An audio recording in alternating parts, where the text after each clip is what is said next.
Thank you, Mr. Chairman. I share your disappointment that General Mattis was prevented from appearing before this body today, and I appreciate very much your strong statement to that effect. Like many here, I watched General Mattis in the Senate this morning, and I appreciate his knowledgeable and forthcoming testimony, but it is not a reasonable substitute for his timely appearance before this committee. The deeply American principle of civilian control of the military is an organizing tenet of our government, and is why, by law, a commissioned military officer is prohibited from being appointed as Secretary of Defense without having at least 7 years of relief from active duty. This reflects a fundamental principle of the American Republic that decisions relating to raising and organizing our armed forces and to war and peace itself should rest in the hands of the representatives of the people, our civilian leadership. This bedrock belief is one that I have come to really appreciate as I have served in Congress.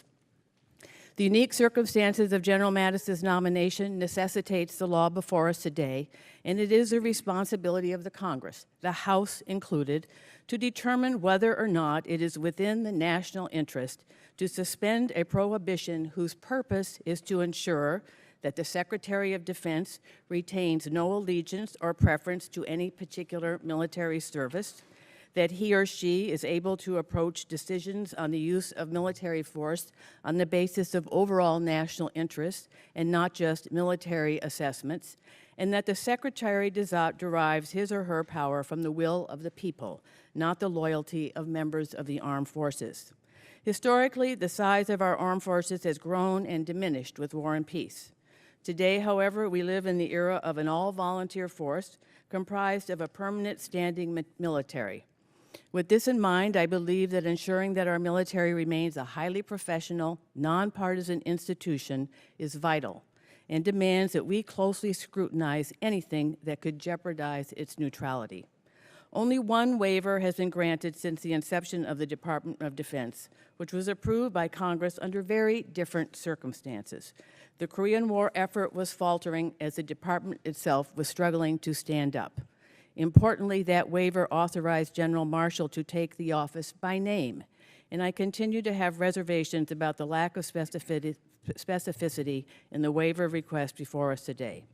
I will be opposing the legislation under consideration today for several reasons, none of which have to do with the merits of General Mattis, whose esteemed service to this country is not in question.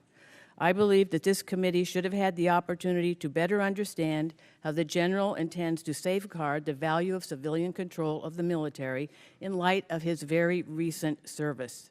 I am deeply disappointed and concerned that his time with us was canceled by the Trump transition team, preventing us from exercising our authority and responsibility on behalf of the American people. I also have strong reservations regarding the language of the bill that is likely to come over from the Senate tomorrow. One major shortcoming, again, is that the bill fails to designate General Mattis by name. With that, Mr. Chairman, I will not support the legislation under consideration today. Thank you, and I yield back.